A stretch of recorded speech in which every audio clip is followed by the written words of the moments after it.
Hi, I'm Senator Pomeleo-Fowler, and I am here with the Death Head. He is a Austin-based artist, a multidisciplinary artist, and he's participating in our latest exhibit at La Peña called Pandemic and Resistance. Welcome. Hello. How are you? I'm good. How are you? Pretty good. Just here in my apartment, and finally I have a host.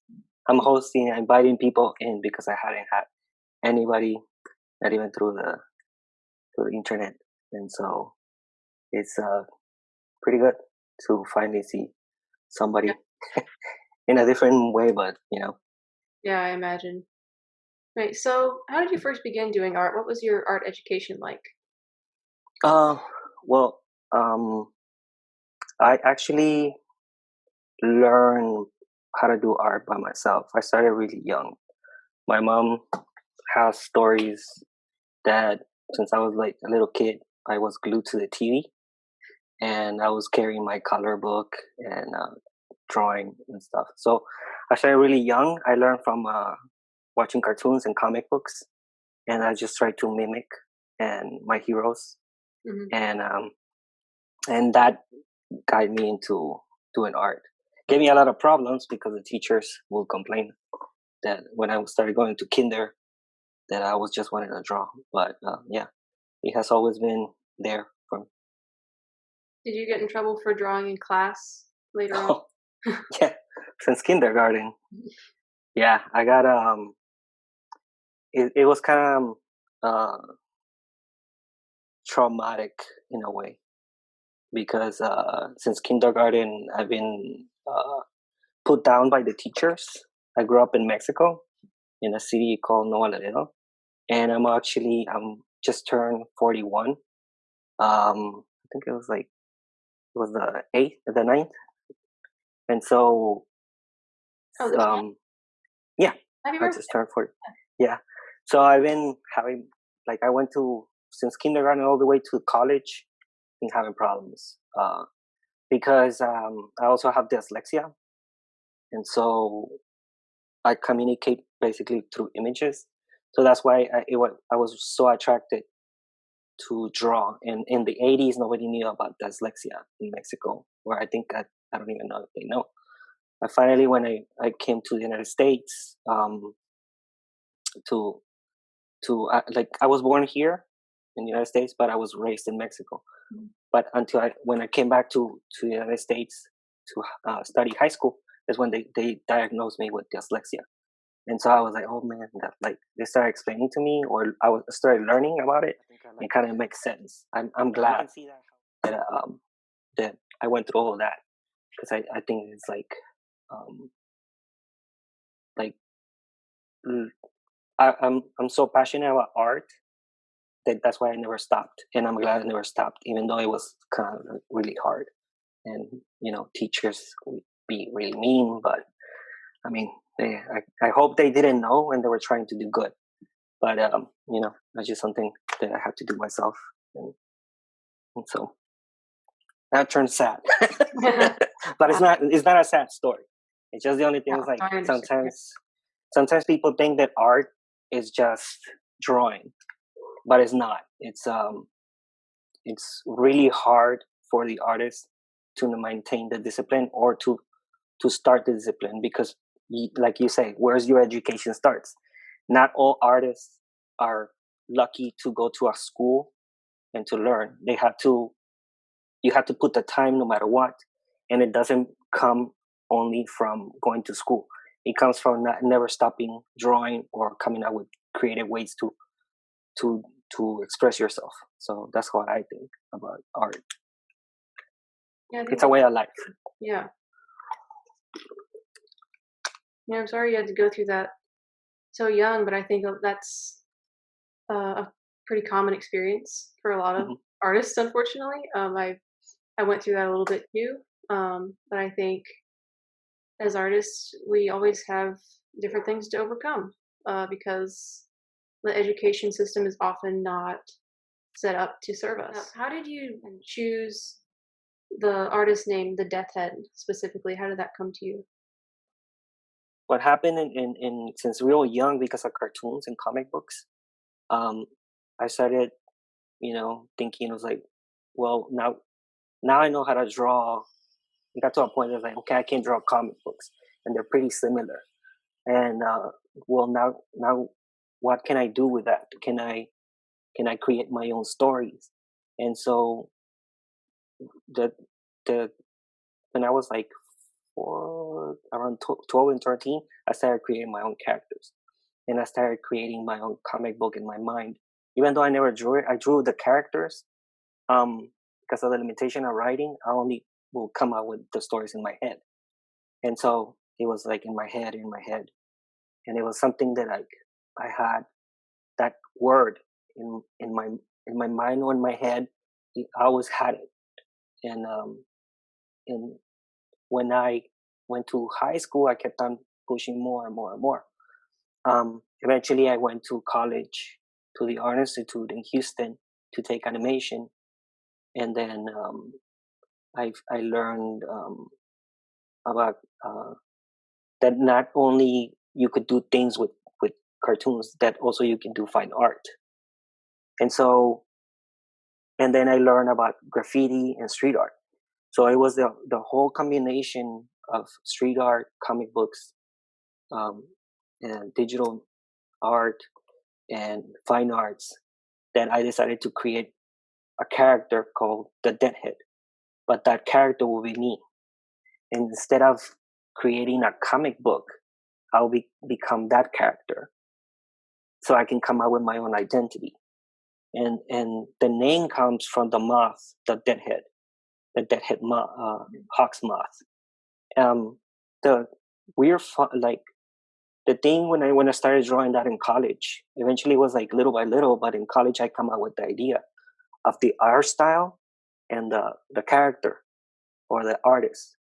And if you check in my name, it says the deadhead, but in reality it's supposed to say the dead's head, with a little s. That's the right way to write it. But because of my dyslexia, I was always misspelling it. And so I noticed that. I was like, I'm always missing out the S. And then I remember I'm dyslexic. That's mine. That's my name. And now people use that name. And so when they use the deadhead instead of the dead's head, I know they're kind of like inspired by me. So it's like a little secret, little thing, touch and stuff that's why I like to use it. Um, or people, when they spell it, they always misspell it one way or another. For example, they'll put uh, the death, and they'll just misspell the word, and because of that, I'm always, dyslexia is always there, you know, and so that's how I came up with the name, and it's, you know, perfect with my artwork, that it was like separately. And if you ever seen my work, it's all about dead characters and stuff. So Yeah. So you mentioned that your artwork is very inspired by punk. mhm. How does like punk ideology influence how you do art and like the kinds of like the media that you do, street art? So you do like stickers and clothing and all kinds of things. Mhm. So, Well, punk rock since the 70s, you know, it was a music genre that started in the 70s and ended almost at the beginning or end or halfway of the 80s. It didn't last that long. And in New York, what they classify as punk, in reality, what it was a scene of young kids or artists in New York that will hang out, that created the scene, and everybody was doing art. So everybody was just projecting and creating. And if you see the genre of music, not all of them have that, what we think punk is, like that heartbeat or real fast. Each one has their own style. So punk rock, what it is in reality, is creativity. It's actually an art scene where everybody's hanging out. It's punks or political or jazz or hip hop or you know, it can be metal, and it can be like it's a mix of genres, and each one was creating their own version of music or art, and it was like a combination where some people would do music or they do flyers and they'll do t-shirts to make some money, and also the promotion or try to figure out how to play. Some of them didn't know how to play. They were learning by the, because like back then nobody had instruments. Nobody had instruments, so what they did is they got a turntable, and instead of playing they would scratch, and that's what turned into hip hop. So, and also there was reggae, and so it was a mix of genres, and it was eclectic, and that part of being eclectic is one of the things that I really like about punk. That is not only just somebody with spiky hair or colorful hair. That's just not really what it is. What it is the attitude, is the lifestyle of creating. And I have a friend of mine that I have several friends that they're punks, and they're pretty famous bands, and they tell me that like I represent. But this is something they told me. I'm not gonna say that. Because they say it's like you are so cool because you represent what punk is. Punk is not about carrying, like having a jacket or having the hair or having a dress, or that's just the look. It's the attitude and stuff. So I draw with that attitude of not caring about sexuality, about political views or ideology. I just do what I want, and I do have to put my foot down to even to myself. It's like, what I want to talk about. I have to be. Um, I do put, like, it's not like just creating. You have to analyze what you're gonna say. What are you gonna try to how are you gonna try to push buttons? And my art, in reality, I think I talk more about one thing that a lot of people forget, that punk is really sarcastic and really funny, and it makes fun of people.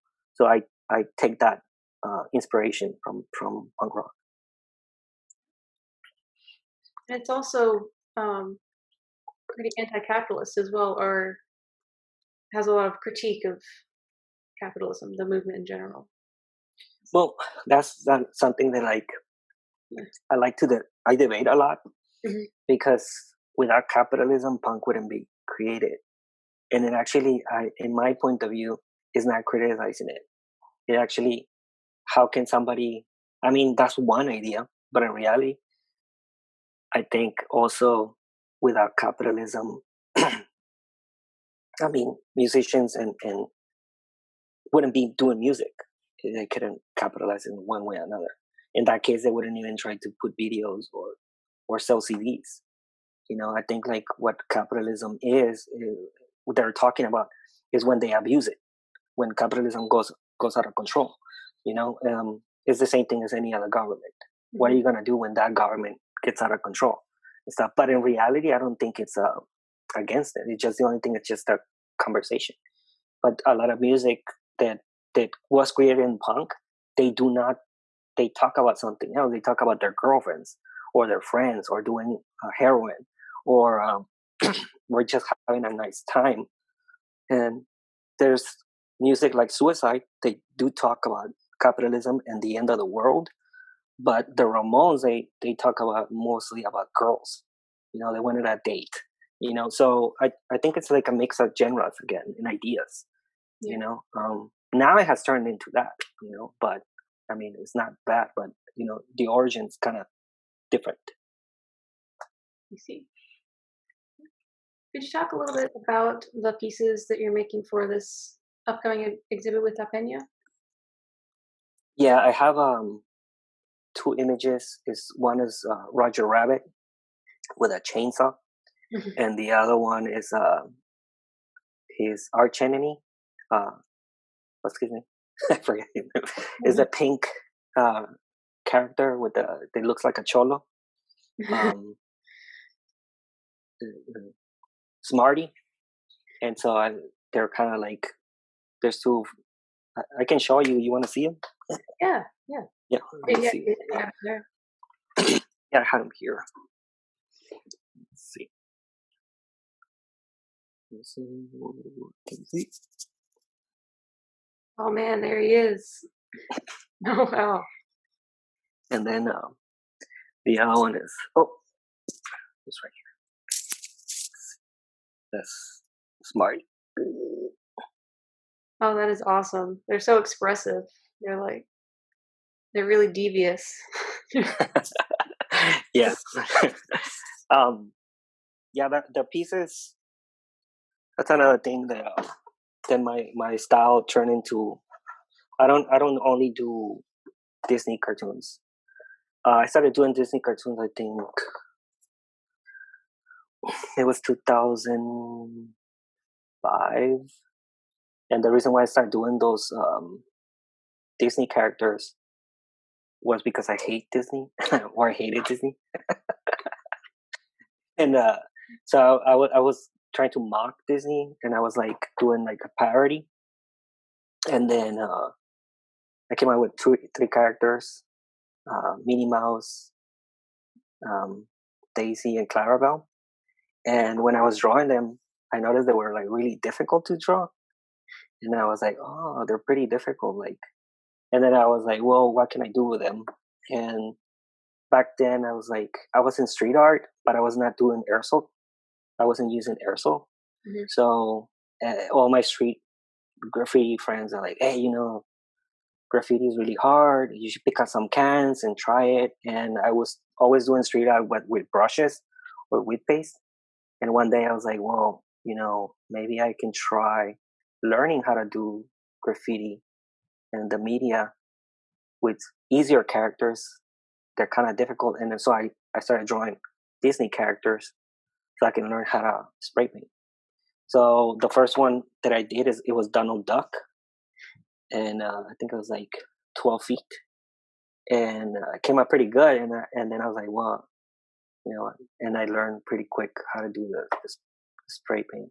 But Disney characters, it became a challenge again because it's really hard to create something that represents it, and that's why a lot of people that try to do Disney characters or Mickey Mouse kind of looks goofy, kind of looks funny because it has a technique, and I grew up with Disney in Mexico. There's a lot of places where like they use Mickey Mouse, I or the characters, but there was always like this hate towards Disney when I was in high school again, or because again it was about again the education. I saw it like again like you're saying about capitalism, so I got kind of angry.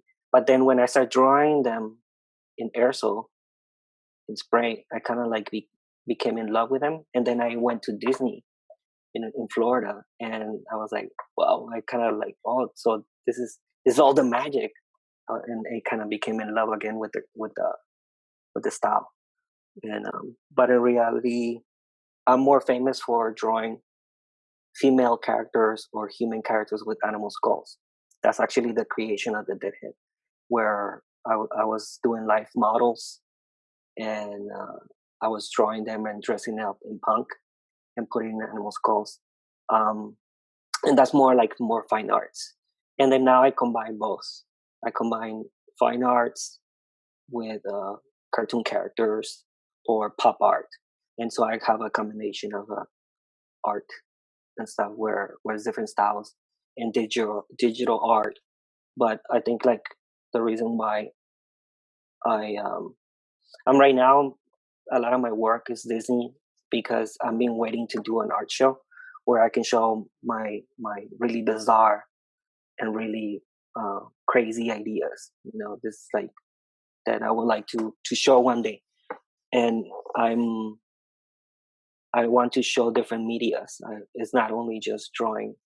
Actually, again, I'm a fine artist, so I'm an oil painter, and the style started in oil painting, but a little by little progress into digital art, or sometimes even just like street art, or it just has different medias, and I like to see what I can do with that style and or my style, and sometimes like try touch the boundaries, whatever I can grab and so, you know, I just, it's something that like a lot of people, they kind of like underestimate me.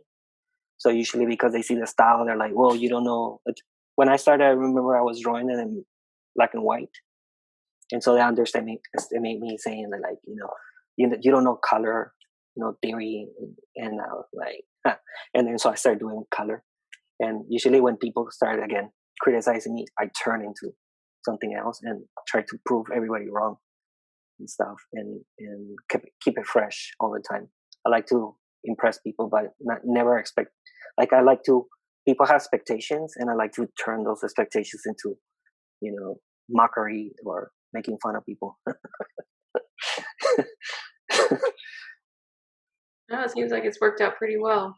I mean, I'm happy, but you know, um, I need to sometimes, like again, talking about you push, and eventually, things like COVID-19 stops you in your tracks.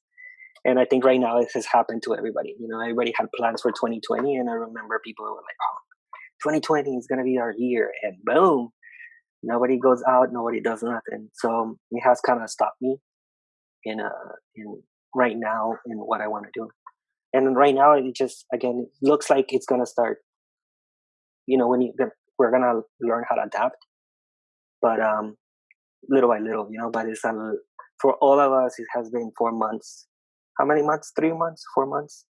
think it's okay. I think it started in mid March. It's now mid August. I don't. Yeah, I don't want to count on the spot, but it's. I think it's been more. It's been like 5. yeah, and it has stopped us 5 months. To all the artists and everybody. 5. So Yeah. it's like, yeah, it's like half a year gone, and so, but again, I think it's gonna create something new, and I again, I think it might unify people. After this, I have good hopes that it's gonna be for the good. So, and we always have to be looking for that. Yeah. You know, Yeah, I agree. I think people are getting really tired of all the terrible things happening, and that it's gonna end up creating a lot of reform and just mhm. general change. Yeah. Yeah. Right. Speaking of the pandemic in 2020, what are some tactics that you found helpful, or maybe even unhelpful, to continue creating during this time? Well, I think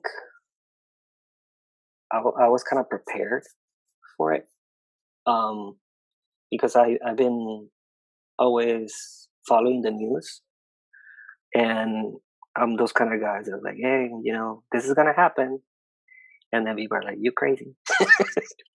Hey, like this is the beginning of this.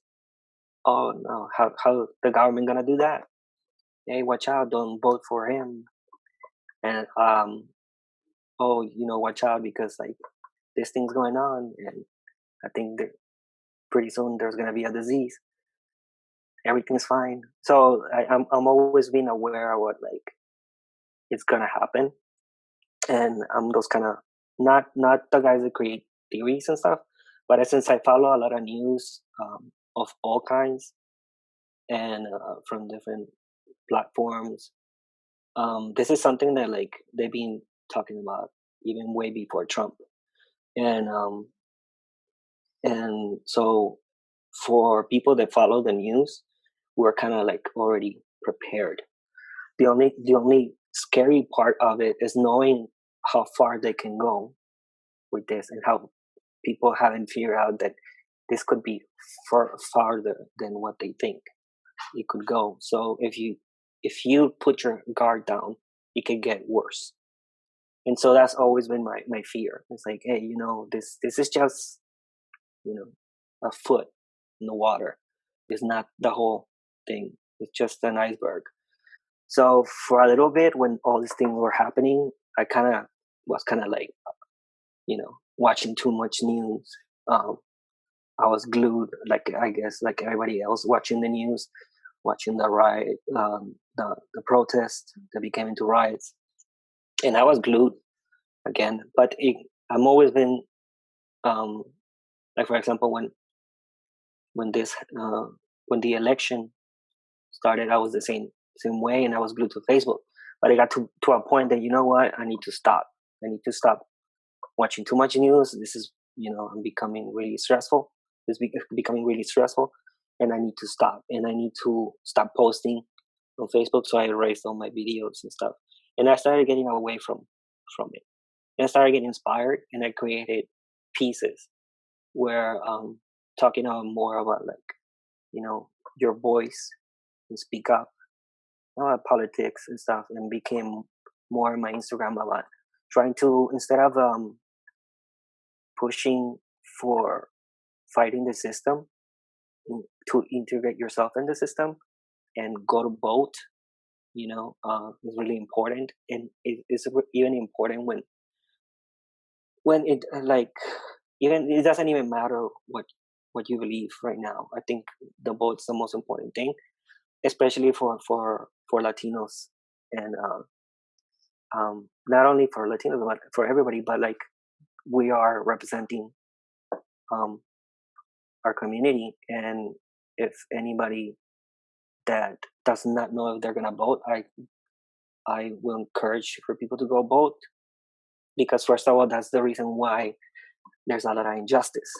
The reason why a lot of people come from immigrant countries and they don't have rights. The reason why we don't have, well, I'm lucky because I was born here in Texas in Fort Worth, and my parents were had, they were legal. But I see a lot of injustice from other people that they're afraid of getting out, and even going to protests or being on the side, they don't want to get angry with their bosses. They think they're gonna fire them. There's a lot of fear. There's not a lot of freedom. There is freedom, but uh, there's freedom for those people that know and they're educated, or what they should do. But for people that um they're always they always create this illusion where they don't have freedom, and they need to learn how to fight and stuff. And if those people, even if those people, somebody tells them, this is what you're supposed to do, they're afraid, so they don't do it, and so they lose their freedom. Yeah, I think that's completely right. If I do have friends who say, "Oh, your vote doesn't matter," but if that was really true, they wouldn't be out trying to take away USPS mailboxes right off the street. So, Yeah, yeah, that's no right. mail for anybody.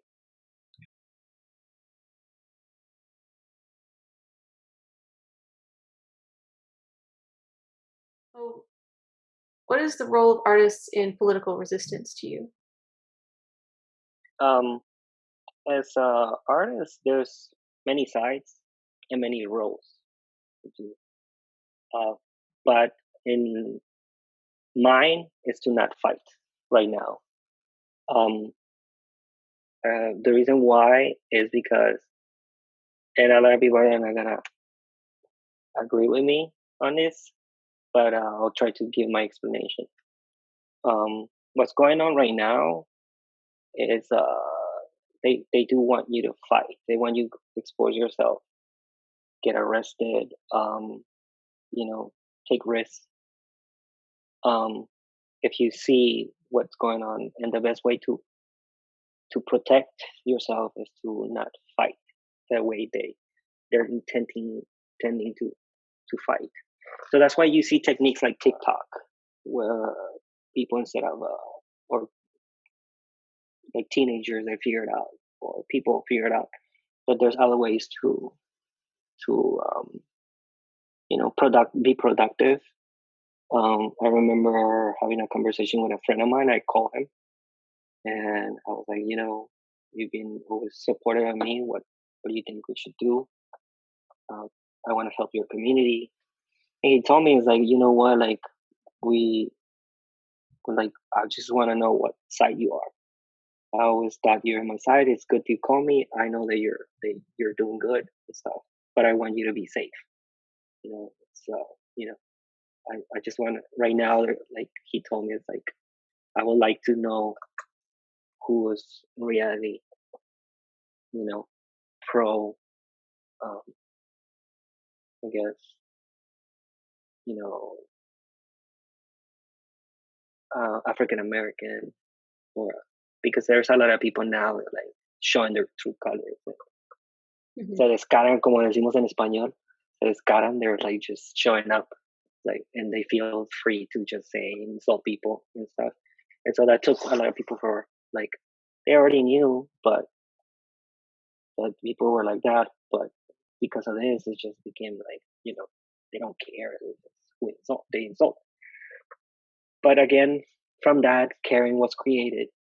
You know, exposing, and that's what we need to do: expose people. I think right now, it's a good way to unify people and to say, you know what, we're not gonna accept this thing, but I'm not gonna go and do something against it. And just like I had also a lot of people that was, I guess, you still consider friends, but when they started insulting and putting things that they were not appropriate, I immediately erased them from Facebook or Instagram. I didn't care.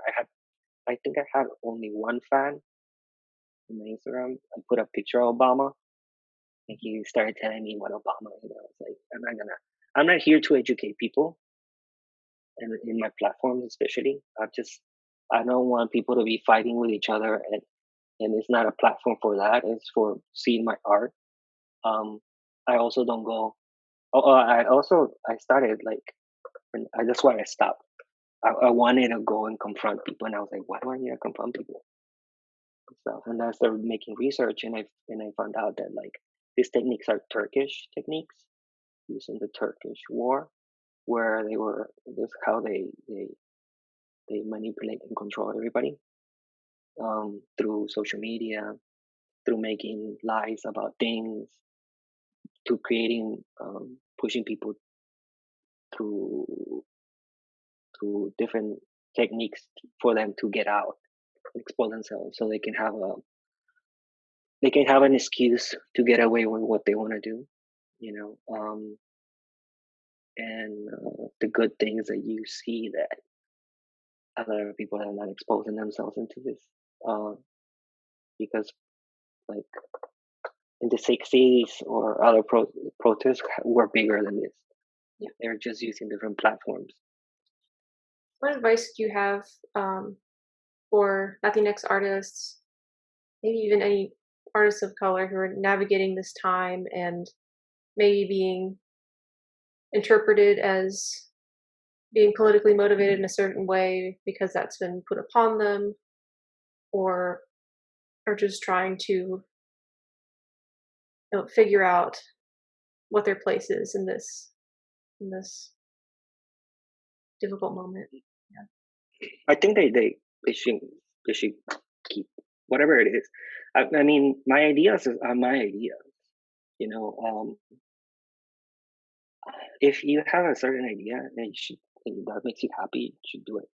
Again, I'm not trying here to say about, like, that's the reasons why I'm not voting or not doing certain things. But there's a lot of things that people have, and then that's the beauty of this. It's Yeah. just, I encourage them to do whatever you want to do. Um, Again, I do things where a lot of people might not agree with me, but I'm happy where they don't do the same thing that was done to me when I was growing up. They tried to stop me. Why are you trying to stop me? You know? And if somebody's trying to stop you, I encourage them to keep on persisting, because that's going to turn into something really, um, great and passionate, and it's going to, be great, for everybody. Um, Now, if you're putting yourself in risk and others to risk, well, I think you should, consider.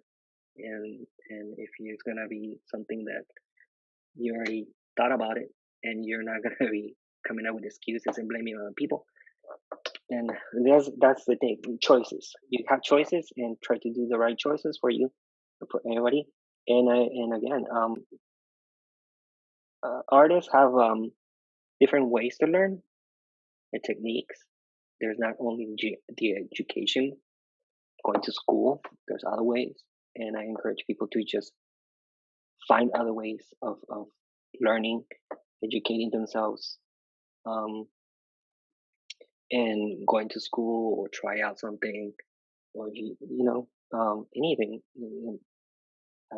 It's really important because again, the more you learn, your creative mind creates things that you didn't thought about. And for example, I use cooking. It's really weird, but I'm gonna again I'm really proud of saying that like I know how to cook and I learned myself. And but I use cooking as a technique. Yeah. The and the reason why I'm saying that is because like I make my research, and one of my research said that like when you become an expert on something, um, usually the expert burns out ideas. And so, for example, a scientist or a musician becomes pros, and then they like kind of stop creating, and so they create something new.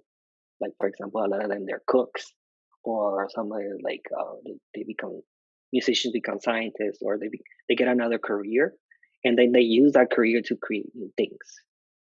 You use three methods, I think, is what you grew up with, what you inspire by, and the new technique. And so you by using all those three, you create new things, and it's a new ideas and stuff that you never thought about. Maybe you grew up with them, but then you see another perspective of it, you create. And so I encourage those people to, or everybody that are watching or listening, to keep on always, inspiring and finding inspiration from everything. But I mean, yes, thank you so much for sharing all your work. It was really enjoyable. Yeah. Yeah, no problem. Yeah. No problem. Thank you. I look forward to hearing more. Um, Thank you. Yeah, and when this thing's over, you're invited to my apartment slash studio. I had a studio, but like had to yeah. close it down because of the pandemic. But hopefully, like the Peña gallery is invited to come in and see personally my work. Yeah. Well, And, yeah, we'll probably meet in the gallery once it's safe. That's what we want to do. We want to bring people back in.